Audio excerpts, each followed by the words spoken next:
जोहार के जतो को गुड मॉर्निंग सगुन सेता तेहेन आलिया मिटी हरते सेनो रेना वीडियो देखा पेगाना केनना आले अड़ी दिन परे सुजोग ले नाम का दिसोम ओड़ा सेनो तो ओना खातिर ते दिसोम ओड़ा ले सेनो कना नेल पे आलिया सेनो हर सुदु बीर आर बीर रास्ता रे सुदु बीर गे नामोआ जेहेतु रास्ता फाका ताहेना ओना खातिर अड़ी भागी माने कोलकाता सेन चिका बीर जानजट मेना आले नोते दो उना बानुआ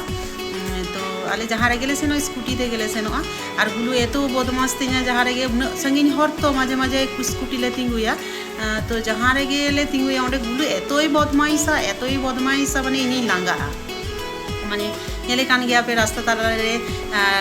माने गड्डी ले तिंगु का गटी ओंडे नेले पे तिना ती साब काते जेले छटपटो काना दड़ लेगी ए रास्ता से हाँ ओना रास्ता ते दड़ आइ बाबार इन बोतर गेन बुझिया हाँ माजे माजे तो लोरी को एतो स्पीड ते हजू फाका रास्ता तो नेले पे गाते को नितो दो स्कूटी तेले सेनो कना देखते बाबू आजो हेलमेट रखा हेलमेट बनी रखा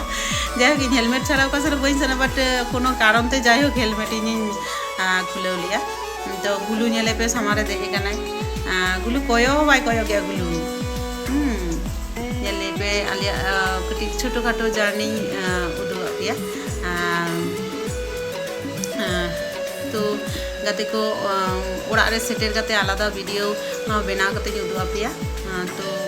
नेले पे तो गोटा धारे गे शुधु बानार धारे गे बीर आर बीर माने रास्ता जेहेतु भागे से एतो मौज बुझा सेनो माने अड़ी दिन परेले सेनो माने रास्ता जाने गे आले मौज एतो संगीन रास्ता सेन काते तो लांगा गेले बुझा तो गाते को